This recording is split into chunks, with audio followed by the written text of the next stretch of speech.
Buenos días, Iglesia. Hoy vamos a continuar en nuestra serie sobre Génesis. Estamos en Génesis capítulo 21 y vamos a ver en nuestro texto para hoy una sorpresa.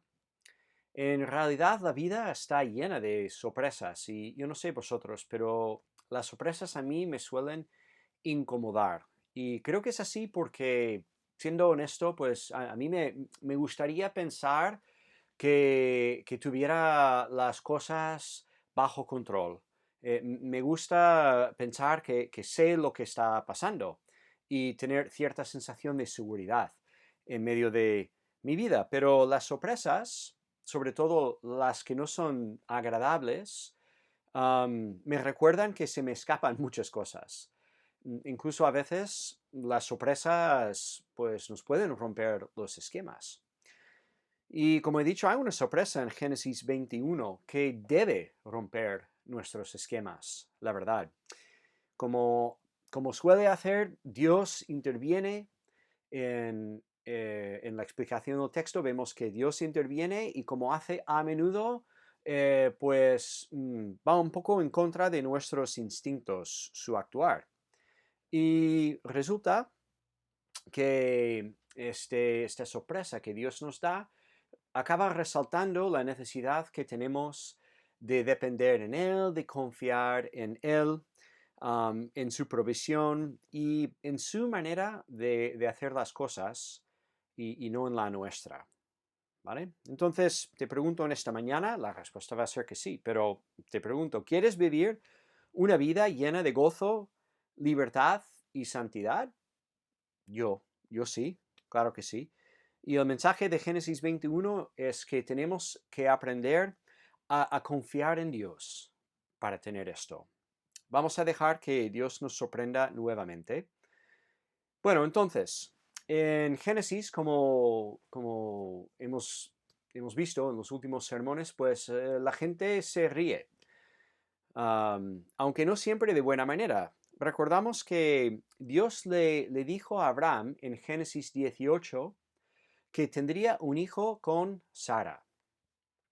Sara era una mujer estéril, ya muy mayor, había pasado ya los años de tener hijos, ¿no? ¿Cómo reacciona Sara delante de esta promesa? Pues el texto dice que se ríe. Pero su risa no es una risa de alegría, es más bien una risa de incredulidad o incluso de ironía.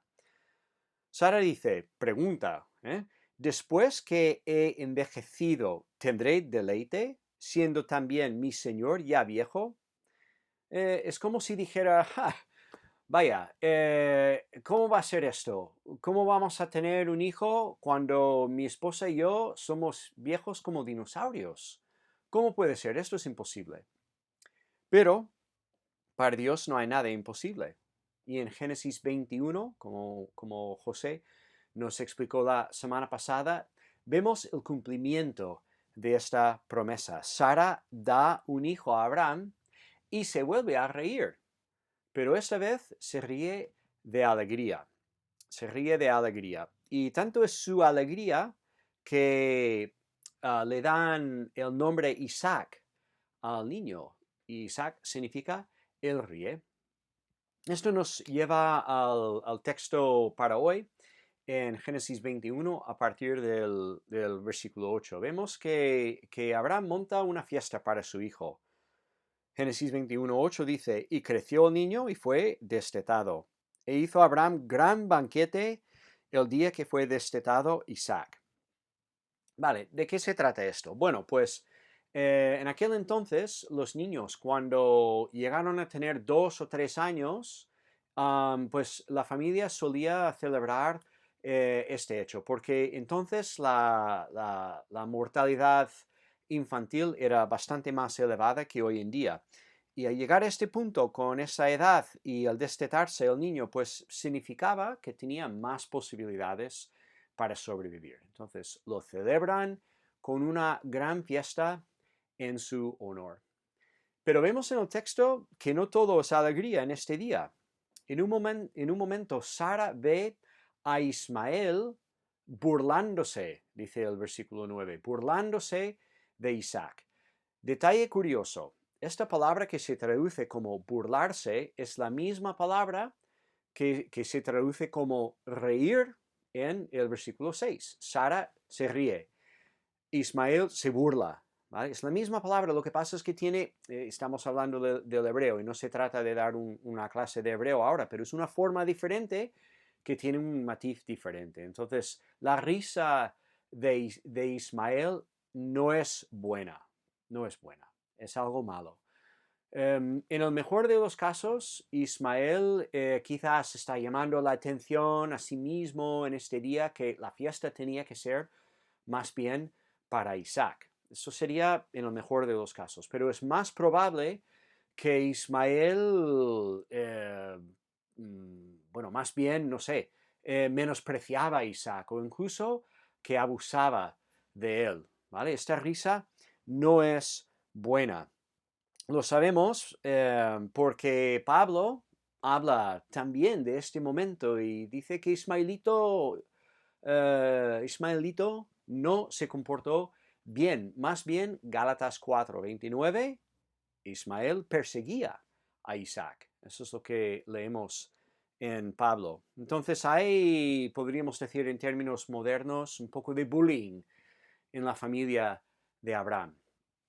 Entonces Sara se enfada mucho y dice lo siguiente, esto es el versículo 10 del capítulo 21 de Génesis, echa a esta sierva, dice la Reina Valera, pero sería mejor traducir esta palabra como esclava, porque es otra palabra, ¿vale? Es una palabra diferente, que bueno, ya esto lo veremos en un momento, pero echa esta esclava, como dicen algunas versiones españolas, y a su hijo, porque el hijo de esta esclava no ha de heredar con mi hijo Isaac, ¿vale? Entonces, Ismael se ríe de esta manera mala, Sara no se ríe para nada, sino que está empipada, y lo sabemos porque cuando habla de Agar, usa la palabra esclava. Hace unos capítulos, rebobinamos un poco, Génesis 16, cuando Agar tiene el plan de ofrecer, perdona, cuando Sara tiene el plan de ofrecer a Agar a Abraham, le dice a Abraham, hey, llega a mi sierva. Utiliza una palabra que se traduce como sierva, que esta palabra tiene una connotación más positiva.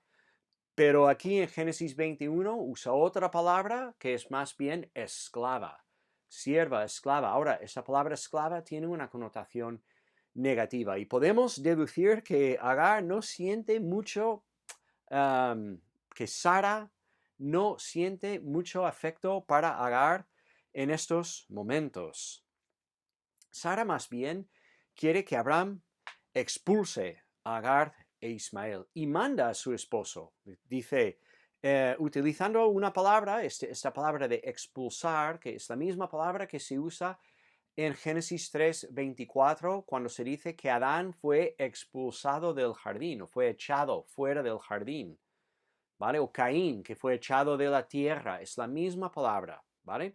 Sara quiere que Abraham les eche y no que los acompañe a la urbanización de al lado para buscarles una casita para que estén bien, no. Ella quiere que se alejen de la familia, que se vayan lejos de una forma definitiva y bajo obligación absoluta. ¿Por qué? ¿Por qué? Bueno, sabemos que Sara y Agar pues no se llevaron muy bien, la verdad, pero esto no parece ser un problema aquí en este texto. ¿Cuál es el problema? Pues Sara no quiere que Ismael hereda con Isaac, ¿vale?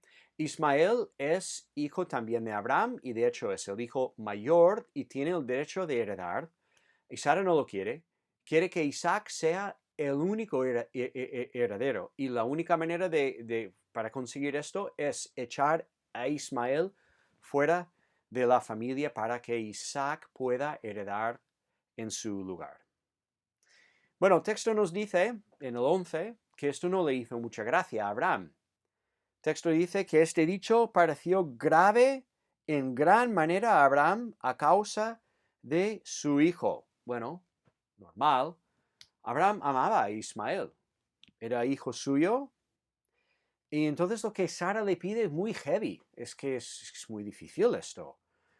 Pero entonces ocurre algo sorprendente en el relato. Ahora Dios sorprende, ¿vale? Dios interviene, pero lo sorprendente no es la intervención de Dios en sí, sino a favor de quien interviene.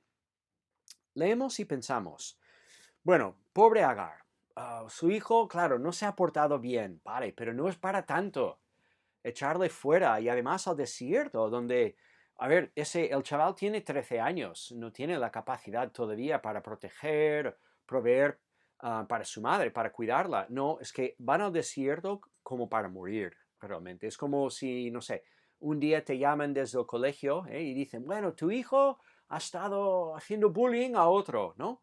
Y vas al colegio y vale, tu hijo ha estado haciendo bullying, pero luego el director te dice, os vamos a echar del país, todos, fuera, dirías, bueno, no es para tanto, ¿eh? Un poco de disciplina y corrección del bullying, pero no es tan como para echarnos del país, ¿no? Entonces esto nos parece quizás extremo, ¿vale? Echar a Agar y Ismael. Pero Dios interviene, cuando interviene lo que nos sorprende es que toma el lado de Sara, no el lado de Agar. No interviene para proteger o para cuidar al pobre Agar, que está en una posición de debilidad. Muchas veces Dios sale al encuentro de los débiles para protegerlos. En este caso no, toma el lado de Sara.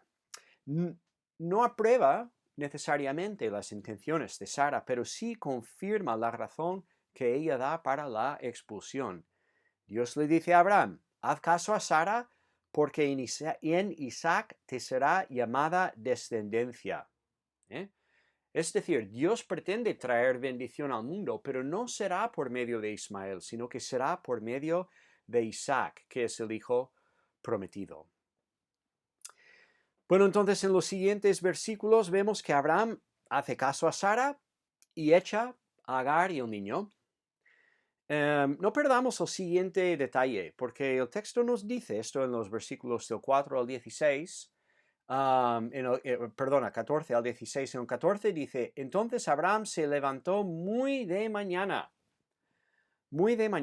Abraham madruga, y esa es la frase que aparece en la Biblia, muy de mañana dice. Pues estas mismas palabras aparecen en el capítulo siguiente, en Génesis 22. Es un capítulo un poco más conocido, ¿vale? Y en Génesis 22, ¿qué ocurre? Pues Abraham también se levanta muy de mañana, ¿vale? Para hacer algo con otro hijo suyo, ¿sí? Ojo, he aquí, hay un paralelo importante, en realidad, Dios le llama a Abraham 2 veces a separarse de un hijo querido. Primero Ismael, luego en el capítulo siguiente Isaac. Y 2 veces Abraham obedece, se levanta muy de mañana. 2 veces. Vamos a hablar más sobre esto en un segundo. Es un detalle muy llamativo en este texto. Bueno, Abraham vemos que trata a Agar con cierta compasión y le da algunas provisiones. Le da un poco de agua, un poco de pan, pero no le da mucho. No va a llegar muy lejos Agar e Ismael con lo que Abraham les da. Y Abraham lo sabe, no es tonto. Les da un poco, pero vaya, no es para hacer, no sé, acampar y sobrevivir varias semanas o viajar muy lejos. No, no. ¿Por qué les da tan poco? Pues yo diría que Abraham ya confía en este momento que Dios va a cuidar de ellos. Poco antes, en el versículo 13, Dios le promete a Abraham que hará de Ismael una nación. ¿Sí? Entonces, Abraham sabe que Agar y Ismael no van a morir ahí en el desierto. Entonces, les da algo de provisiones, que es un acto de compasión, ¿vale? De amor, y los echa fuera, confiando que Dios hará. Y ahí se van. Entonces, el texto dice que Agar salió y anduvo errante por el desierto de Beerseba. ¿Cómo los cuida Dios? ¿Vale? Ahora Dios va a intervenir otra vez, ¿sí? Y ahora sí va a cuidar de Agar y de Ismael. ¿Qué ocurre? Bueno, después de no mucho de ambular por regiones áridas, se acaba el agua y el chaval se deshidrata, ¿vale? Y Agar sabe que va a morir. Entonces Agar le acuesta debajo de un arbusto y se aleja a la distancia de un tiro de arco, 100 metros o así, ¿vale? Para no verlo. Y dice, seguramente en voz alta, en el versículo 16, no veré cuando el muchacho muera. ¿Está orando? Bueno, en el capítulo 16 de Génesis hay un momento en que sí, Agar habla con Dios, pero aquí no queda claro si está orando o si está simplemente, no sé, anunciando un poco lo que había en su corazón. Sea como sea, Dios escucha. Pero lo que escucha no es la voz de Agar. Dice el texto que escucha la voz del niño, ¿vale? Y aquí hay un juego de palabras nuevamente. Dios escucha. El nombre Ismael significa Dios escucha. Y Dios escucha otra vez, ahora al llanto de Ismael, y sale al encuentro de Ismael y Agar. Y habla con Agar y le dice, mira, levanta al muchacho y yo haré de él una gran nación. Entonces le promete algo parecido a lo que había dicho a Abraham unos versículos antes. Ahora, otro detalle, aquí, otro paralelo con Génesis 22, muy interesante. Dios entonces, en el versículo 19, abre los ojos, dice el texto, abre los ojos de Agar y ella ve un pozo, ¿vale? Quizás el pozo ya estuvo ahí y ella no lo vio por el motivo que fuera, Dios le abre los ojos para que lo vea, o quizás el pozo Dios lo pone. Bueno, el texto no nos da detalles, ¿vale? Pero el caso es que abre los ojos, ve el pozo, toma agua del pozo, lo da de beber al niño y le salva la vida. Nos recuerda nuevamente de Génesis 22, cuando otro hijo de Abraham estaba a punto de morir, ¿vale? Abraham levanta el cuchillo, Dios, bueno, el ángel del Señor, le para y Abraham alza los ojos, dice el texto, y ve un carnero trabado en un zarzal, sustituto para Isaac. Sí que habrá un sacrificio ahí en el monte, pero no será Isaac que morirá, sino que será este carnero. 2 veces Abraham madruga, se levanta muy de mañana, 2 veces se despida y está preparado en Génesis 22 para despedirse de otro hijo, hijos amados, hijos queridos, ambos. 2 veces Dios interviene para salvar, para rescatar a ambos de estos hijos, ¿no? ¿Cómo es que Abraham estuvo dispuesto a obedecer estos mandamientos divinos tan chocantes? Pues la respuesta es porque confiaba en Dios.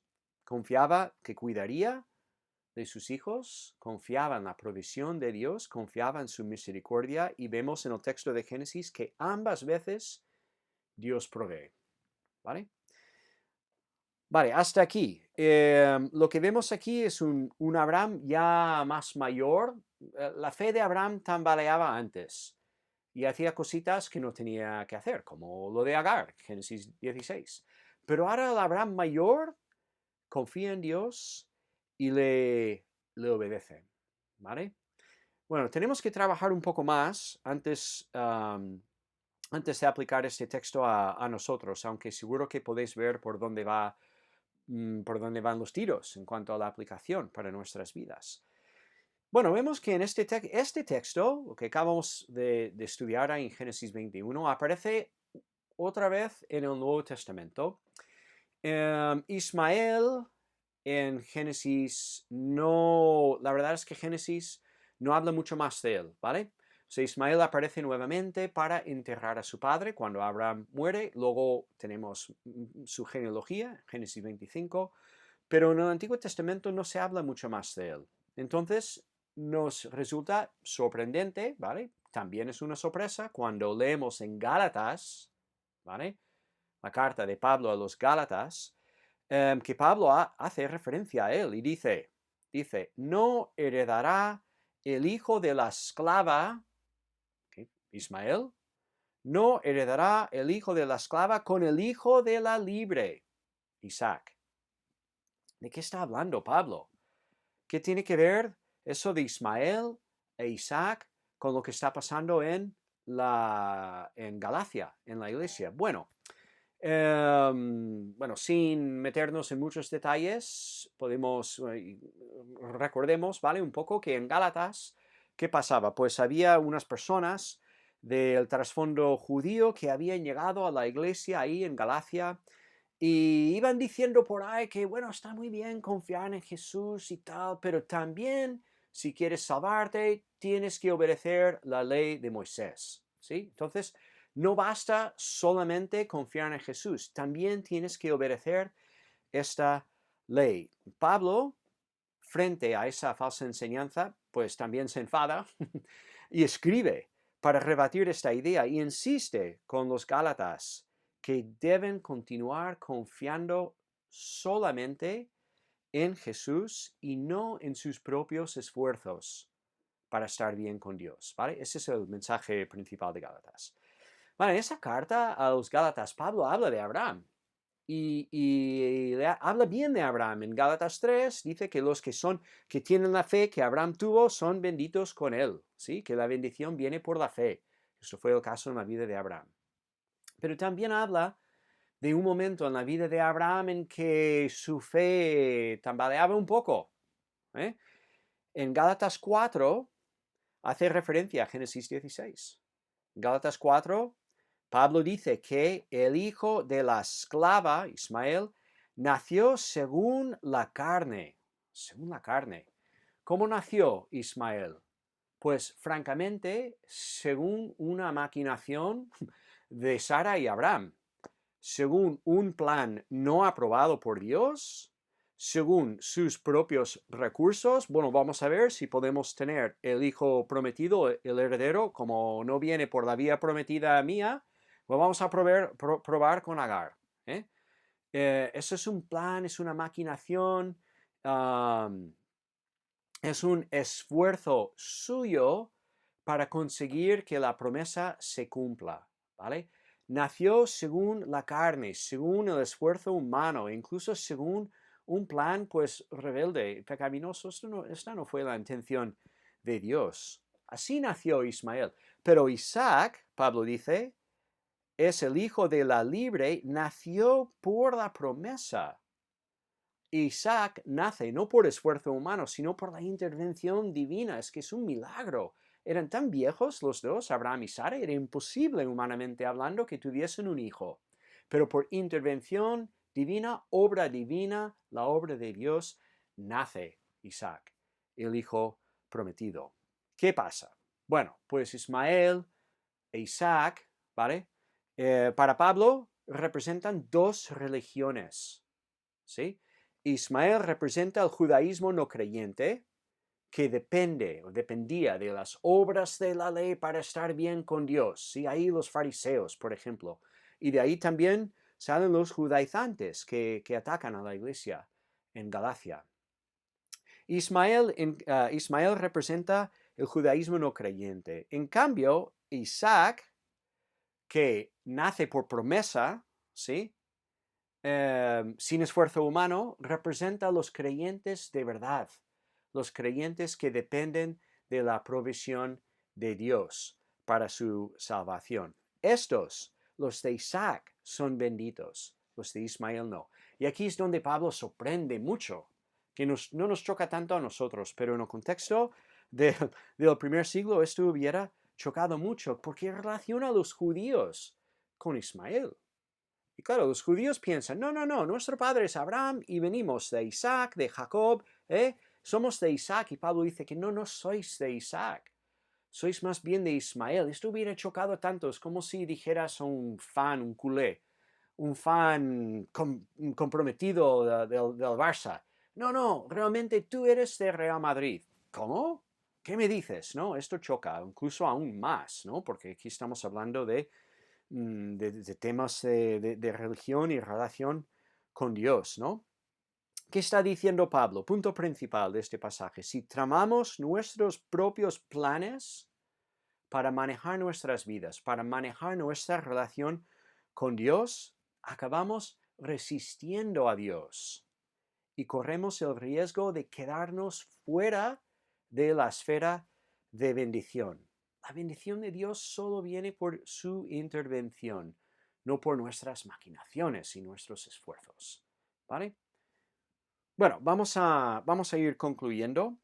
¿Qué tiene que ver todo esto con nosotros? Bueno, resumiendo, yo quiero ser como Abraham, el Abraham mayor, el Abraham de Génesis 21 a 22, no como el Abraham de Génesis 16, maquinando y tramando y esfuerzo humano. No, yo quiero ser como el Abraham de Génesis 21 a 22, que después de años había aprendido a descansar en Dios. Y mira que fue capaz entonces de obedecerle de una manera sorprendente, francamente.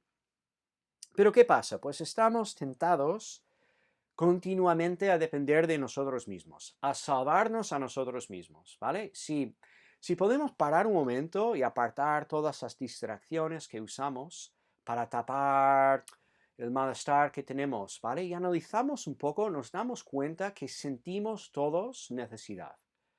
Hay un vacío en nosotros y sabemos que las cosas no andan bien, nuestras vidas no proceden como nosotros quisiésemos muchas veces. Hay un problema ahí, lo sabemos, y somos tentados, igual que el Abraham de Génesis 16, a confiar no en la provisión de Dios para solucionar este problema, sino en nuestros propios planes, ¿vale? Para solucionar. Entonces, lo que solemos hacer es montar nuestros arreglos, ¿vale? Para salvarnos a nosotros mismos. Y voy a hablar de dos cositas y así terminamos, ¿vale? En primer lugar, uno de los mecanismos que montamos es buscar la felicidad fuera de Dios. Esto se llama la idolatría, es una maquinación, es un chanchullo, si puedo usar la palabra, pero buscamos la felicidad y buscamos saciar esa necesidad que sentimos en cosas fuera de Dios, ¿vale? ¿Cómo funciona? Bueno, pues un predicador que escuché hace poco lo dijo así, usó una frase, ¿vale? La frase es la siguiente: si solo tuviera aquello, entonces sería feliz, ¿vale? ¿Entiendes por dónde va? Por un poco lo que significa, si solo tuviera aquello, entonces sería feliz. Si solo tuviera más dinero, entonces sería feliz. Si solo tuviera un cónyuge, entonces sería feliz. Si mi familia solo fuera de otra manera, o mi trabajo de otra manera, o tuviera este logro, o lo otro. Si solo, tú, rellena este espacio en blanco. Piénsalo un poco. Eso es como una prueba, ¿vale? ¿Qué es este aquello? Si solo tuviera aquello en tu vida, ¿qué es este aquello? Pues esta es una prueba rápida para ver el grado de idolatría que hay en nuestros corazones. Porque en la medida en que contestamos esta pregunta, aquello equivale a algo que no es Dios, ¿vale? Estamos más bien intentando de alguna manera depender en algo fuera de Dios para nuestra felicidad, ¿sí? La respuesta correcta a esta pregunta es que si solo conociera más a Dios, ¿sí? Si solo tuviera más confianza en Dios, entonces sí sería feliz. Esta es la respuesta correcta. Pero ¿qué pasa? Muchas veces contestamos mal esta pregunta, ¿no? Y este juego de si solo tuviera aquello, pues nos sale rana, igual que Abraham. Eso es muy peligroso. La idolatría no satisface, no salva nunca. Mira, en primer lugar, aquello, ¿qué pasa si no lo consigues? ¿Cómo te vas a quedar si no lo consigues? Pues mal, ¿verdad? Y muchas veces no conseguimos aquello que tanto deseamos, ¿sí? Pero quizás aún peor, cuando sí lo conseguimos, ¿vale? No nos satisface. Y es más, suele complicar nuestras vidas todavía más. Mira, Abraham, este hijo, si solo tuviera el heredero, entonces sería feliz, pues venga con Agar. Y al final, ¿cuál fue el resultado? Tensión y problemas en su familia, incluso llegó un momento que tuvo que despedir, de expulsar este hijo de su familia. Que el Señor nos ayude a aprender a confiar en Él y en su plan para nuestras vidas. Si solo conociera más a Dios, ¿vale? Si solo confiara más en Él, entonces sería feliz o más feliz de lo que estoy ahora. Yo quiero ser como Abraham. Abraham de Génesis 21. Abraham de Génesis 22. ¿Qué dijo Abraham? No necesito retener mi hijo para ser feliz. Puedo confiar en Dios, confío en su provisión. Ya no maquino más mis propios esquemas. Me dice que tengo que entregar mi hijo, lo hago. Yo quiero estar dispuesto a obedecer a Dios de esta manera, ¿vale? Y para hacerlo, tengo que aprender a confiar como Abraham confiaba. ¿Por qué entregó? ¿Por qué expulsó a Ismael? Porque Dios le había prometido que cuidaría de él. Porque estuvo dispuesto a sacrificar su hijo a Isaac. Porque entendía, confiaba que Dios le levantaría de entre los muertos. Que de alguna manera Dios cuidaría de él, cuidaría de sus hijos y cuidaría de él mismo, Abraham mismo. Así que Dios nos ayude a aprender a confiar más, cada vez más, en la persona de Dios y en su bondad y su misericordia para con nosotros. Pero hay un matiz más, un puntito más, y es ese, que incluso queriendo encontrar vida, estoy hablando de vida, que podemos hablar de felicidad, de gozo, pero estoy hablando de vida, ¿vale? De este deseo más profundo que tenemos de vivir bien delante de Dios, pues estamos constantemente tentados, o sea, aún queriendo, aún sabiendo que esta vida la encuentro solo en Dios, estoy constantemente tentado a pensar que yo tengo que aportar algo a esta relación, ¿sí? Que de alguna manera esta relación con Dios que me salva depende de mí, que yo tengo que pagar, que yo tengo que contribuir, que tengo que poner de mi parte. Estoy constantemente tentado a pensar de esta manera. Es nuestra configuración inicial, de alguna manera, ¿no? Participo yo, ¿eh? Y vemos el reflejo de esto a lo largo de la Biblia, no sé, para citar nuevamente los fariseos. Fariseos, bueno, gracias Dios que nos has hecho tan buenos, que somos mejores que estos gentiles. Bueno, gracias a Dios, pero en realidad estaban enfocados en su propia aportación, ¿vale? No, no será por nuestro cumplimiento que Dios nos acepte, ¿vale? Nos acepta y nos recibe como justos y buenos por lo que ha hecho Él en Jesús, no por lo que hacemos nosotros. Y asimilar esa verdad aporta libertad, libertad y nos capacita para servir a Dios y a los demás con entrega y con alegría. Mira, una persona o una iglesia legalista, eso de que gracias Dios que soy mejor que el otro gracias que me has hecho tan bueno y yo ahí participando y dando y tal. Esa actitud produce personas e iglesias agrias, desagradables, divisivas. Y mira, somos todos así en algunos momentos de nuestras vidas, francamente. ¿Por qué? Porque es el orgullo que está detrás y esto lleva frente a otras personas pues tensión y facciones y problemas, las obras de la carne en Gálatas 5, ¿vale? Habla justamente de esto. La verdad es que vivir pensando que nuestra relación de Dios depende de nuestros esfuerzos no produce santidad. No produce entrega y obediencia, más bien da lugar a aún más pecado y a esclavitud. Imposibilita romper los vicios con los cuales luchamos en nuestras vidas. En cambio, la persona o la iglesia que ha entendido que servimos a un Padre que nos ama muchas veces a pesar de quienes somos, eso nos da libertad. Libertad para crecer en santidad.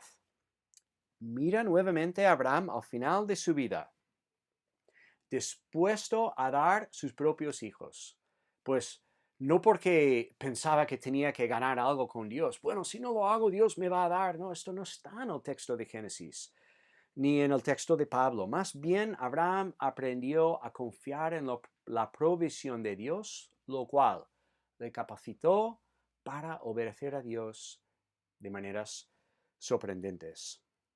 Si queremos la libertad para obedecer con gozo, con alegría, tenemos que confiar únicamente en la provisión de Dios.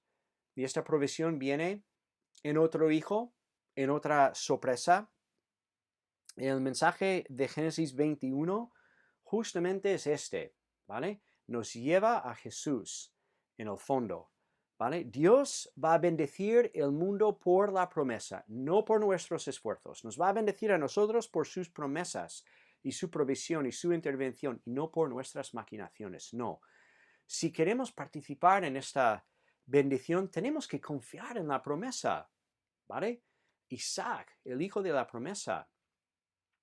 ¿Qué forma toma esa promesa? ¿Vale? ¿Y qué simboliza Isaac en el fondo? Pues mira, años más tarde, 2000 años por ahí más tarde, otra mujer estéril también se quedaría embarazada gracias a la intervención divina.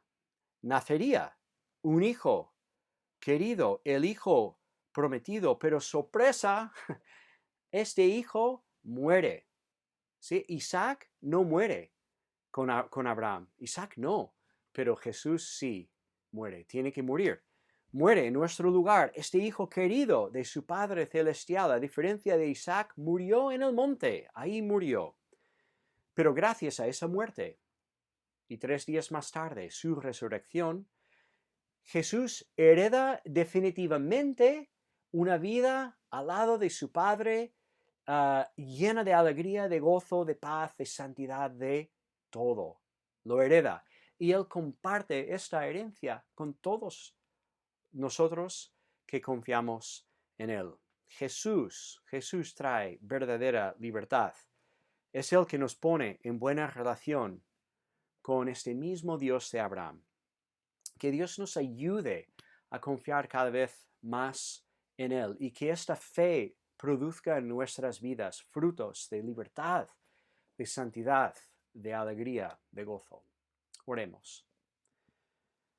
Señor, te damos gracias por tu palabra, gracias por este pasaje en Génesis 21 que a primera vista nos parece lejano. Hay una sorpresa ahí que en la primera vez que lo leemos no lo entendemos porque cómo es que Dios toma al lado de Sara, pero ahí vemos reflejado nuevamente el propósito de Dios de bendecir el mundo según su promesa, según su intervención y no según nuestros esfuerzos. Pedimos que nos ayudes a abrazar esa realidad, a confiar cada vez más en ti, cada vez más en Jesús y a entender cada vez más lo que significa esto para nuestras vidas, que somos libres para amar, para gozarnos, para vivir incluso momentos muy difíciles con gozo y con paz, dependiendo que en ti, que tú serás misericordioso y tú proveerás al final. Ayúdanos, Señor, a crecer en fe. Te lo pedimos en el nombre de Jesús. Amén.